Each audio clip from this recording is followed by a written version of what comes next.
Я бы хотела начать с того, что для меня очень принципиально, и с чего я всегда начинаю каждую беседу. Это прежде всего бисмилляхи рахмани рахим, альхамдулиллахи раббил алямин, саляму алейкум, рахматуллахи ва баракату.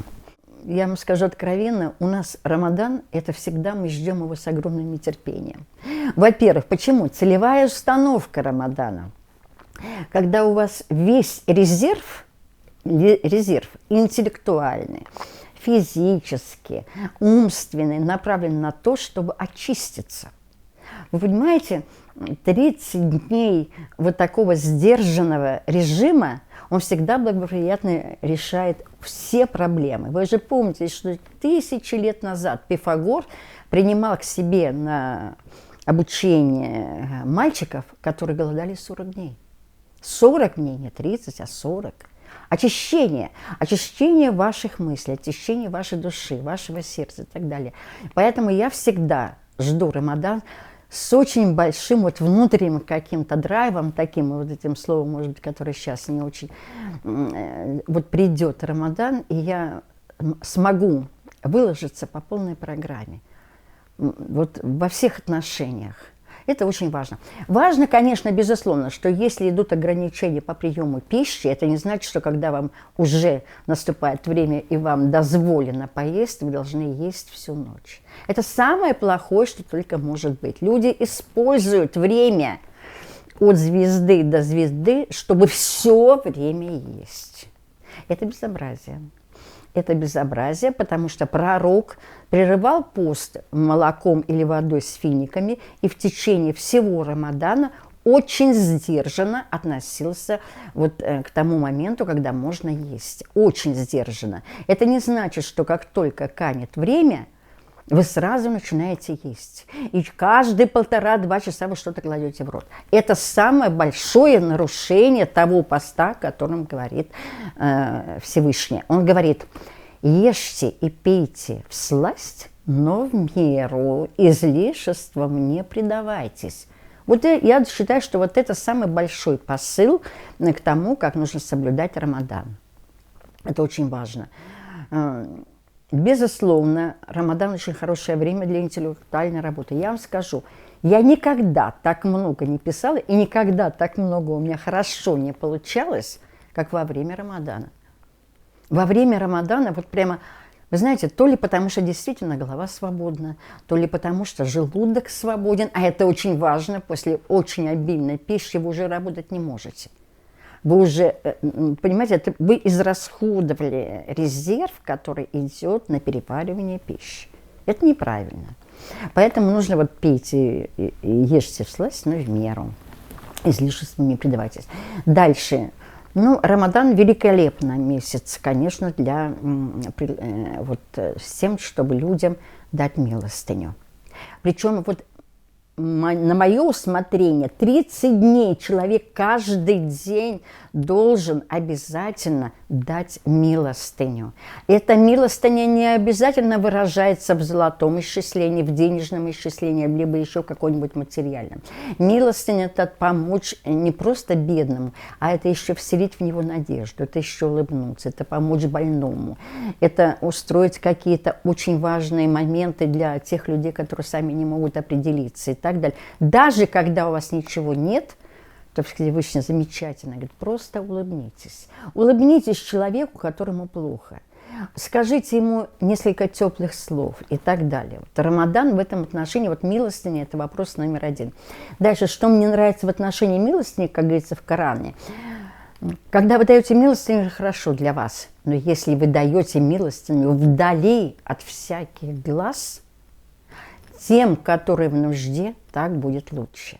Очень многие наши с очень прагматичным отношением к жизни считают, что милостыня должна быть дана демонстративно, на глазах у всех. Это неправильно.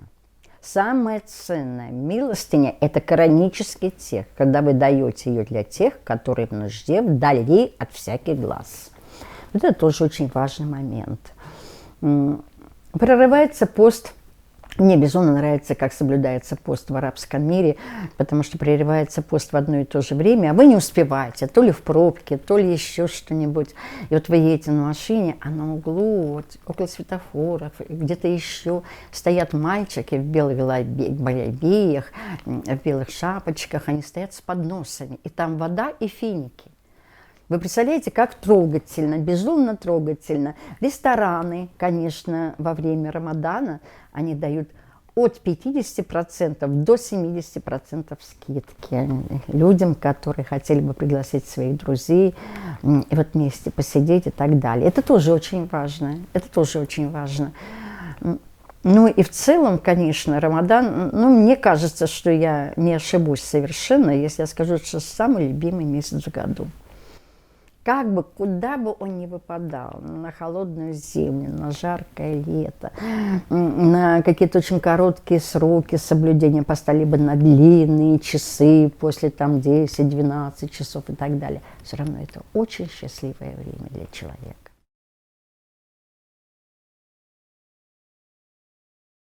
Мои советы, прежде всего, давайте я скажу сразу, воздержание.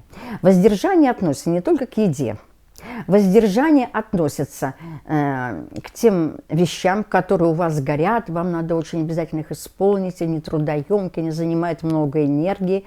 Это от них, от таких дел можно тихонько воздерживаться. Рамадан должен быть месяцем разгрузки, потому что Аллах не хочет тяготы для вас. Это вот как раз написано, не хочет тяготы для вас. Вот это важно. Очень важно, что если человек болен, и ему нельзя долго голодать, ему позволяется не соблюдать Рамадан. У меня был очень близкий друг, посол арабской страны, но я не буду называть, конечно, ни друга, ни арабскую страну, у которой была язва желудка. Ему категорически не разрешалось соблюдать Рамадан, потому что во время язвы желудка вы каждые 1,5-2 часа должны что-то положить в желудок, чтобы язва не расширялась, вы знаете это. И вот вы не представляете его страдания на эту тему. Он страдал, что не может соблюдать пост. Если женщина, кормящая мать, если дети еще маленькие, вот, например, мой сын начал соблюдать Рамадан очень рано. Он начал соблюдать Рамадан буквально в 10-11 лет. И в школе ему так и было, потому что он учился в Дамаске, в Сирии. Дети начинают соблюдать Рамадан очень... И, кстати, соблюдать безболезненно совершенно. Это уже интересно. Это дисциплина, это организация, это дисциплинирует деятельность человека. Я вижу свой результат. Очень интересно, вы не можете представить. Мне звонят, но то, что русские, кстати, то, что русский человек всегда был очень чувствителен к религиозной правде, и, наконец, он получил доступ к Писанию. То, что меня приняли мусульмане, альхамдулилля, это меня бесконечно радует.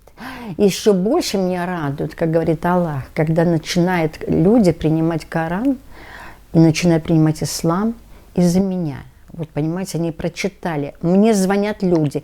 Вы не представляете, можно изучать географию России по тем городам, которые мне звонят. Валерия Михайловна прочитала ваш Коран и полностью изменила все мировоззрение мое. Я стала совершенно другим.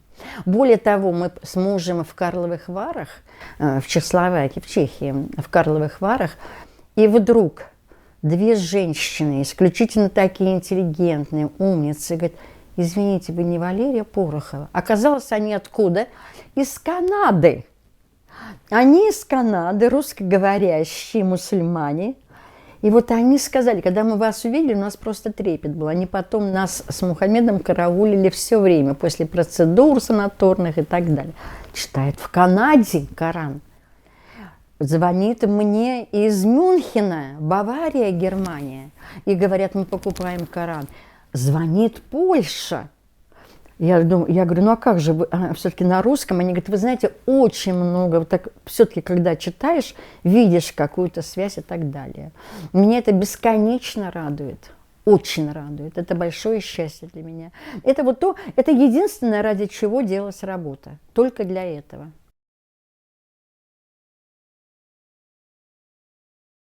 Вы знаете, что суд, в который я чрезвычайно искренне верю. Не может быть создана человеческая душа без финального аккорда. Вот должен быть какой-то финальный аккорд. И он будет. И каждый человек, мне очень нравится, и ни одна грешная душа не понесет грехи другой души и всегда ответит за свои дела. Дела человека будут идти за ними. И я в этом убеждена. И я уверена во второй жизни бессмертия. Сейчас уже к этому начали приходить самые крупные физики, биохимики, биофизики. Очень интересно. К бессмертию души приходят сейчас очень многие. Да, плоть тленна, да, она умирает, но душа, извините, сфотографирована, взвешена, и она и будет продолжать свое существование. Поэтому эти люди, ну что, сказать им, что, пожалуйста, будьте умнее и начинайте читать Коран, нет, это бессмысленно, мы же знаем. Человек сам либо приходит к этому, либо никогда не придет. Но когда он не придет, он будет сам ответственен за то, что с ним будет происходить.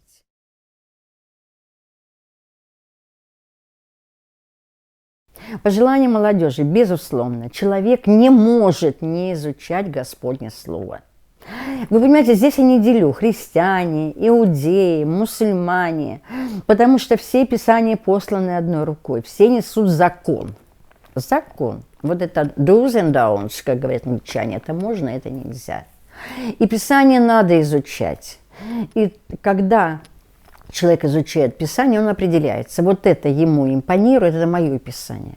А вот это мне не интересно, потому что в нем, во-первых, неубедительно, во-вторых, нет научного фактора, в-третьих, и так далее, и так далее, и так далее.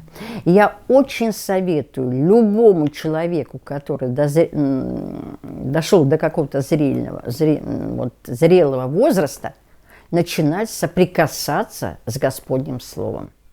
И я ни в коем случае не хочу говорить, что обязательно читайте Коран и принимайте Коран. Если вы будете читать Библию с очень искренним рвением, это ваши проблемы. Примете вы ее или нет, это уже ваши проблемы.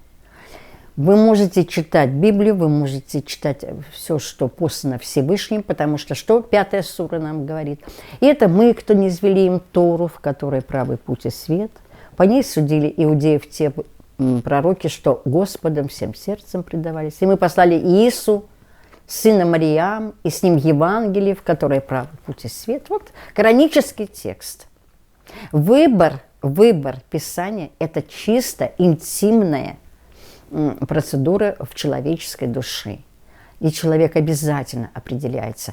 Я могу сказать, что я изучила все. Я изучила Ветхозаветное Писание, Новозаветное и Кораническое. И я могу сказать, я прагматик. Я немка, во мне немецкой крови больше, чем другой. И я прагматичный. Я выбираю то Писание, которое для меня принципиально несет, первый, научный фактор, мощнейший научный фактор. Второе, вы понимаете, когда идет истина, к ней нет вопросов. Вот Коран – это то Писание, где я увидела истину, к которой у меня нет вопросов.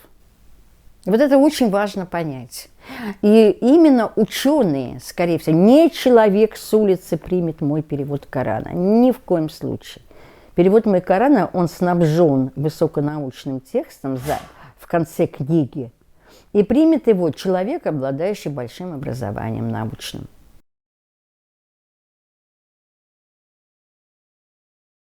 Татары-мусульмане, ну, во-первых, чем они отличаются от других? Они высокообразованные. Это я вам скажу откровенно. Они высокообразованы,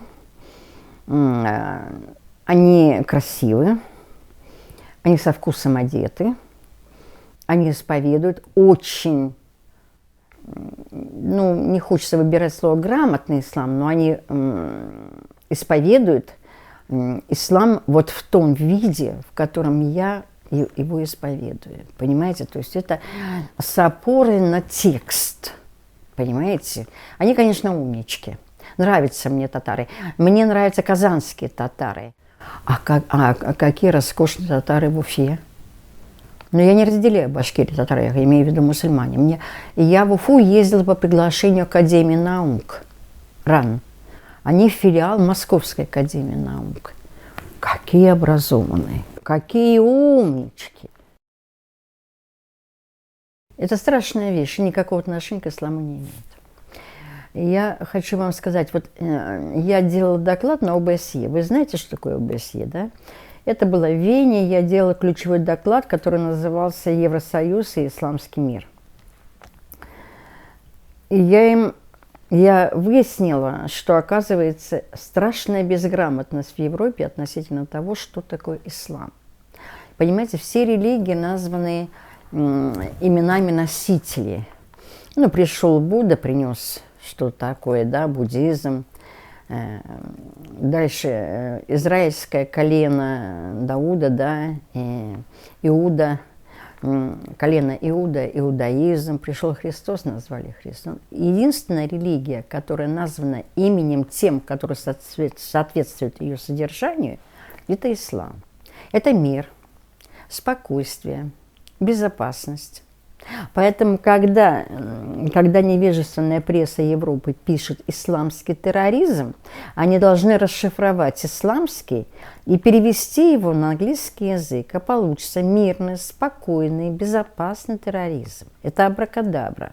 Вот когда я им об этом заявила, они были просто сражены, они говорят, как же мы об этом не подумали. Я говорю, вы в Европе приняли калька. Калька – это слово в том виде, в котором оно на родном языке. Спутник. Вот они приняли слово «спутник» русское. Ислам, они приняли слово «ислам». Но они не дали его значение. Они не дали значение слова «мусульманин». Мусульманин, если вы откроете любой словарь, это верующий человек. Любой верующий в Бога человек называется мусульманин. Человек должен себя вести согласно тому писанию, которое он изучает. Если он выходит за грани этого писания, если он считает, что он самый умный и ему лучше знать, что такое ислам, это выход за нормы. И с этим надо бороться. Почему? Потому что Всевышний не разрешает поднимать оружие на территории другой страны. Что такое экстремизм? Когда люди не живут в этой стране, где-то живут. Вот смотрите, Сирия была наводнена буквально экстремистами. Люди, которые пришли из России, из Ирака, из Афганистана и так далее, воевать на чужую территорию. Об исламе даже речи не идет. Об исламе не идет даже речь. Мусульмане не имеют права воевать на другой территории. Более того, мусульмане не имеют права взять оружие, если против него не стоит человек с оружием. Только. Вы понимаете, что такое экстремизм? Человек решил, что он лучше знает, что такое ислам, взял оружие и пошел воевать. Куда? Куда он пошел воевать? В другую страну. Взрывать что-то и так далее. Это никакого отношения к исламу не имеет. Человек, если с пониманием дела прочтет Коран, никогда экстремистом не станет. Это исключено.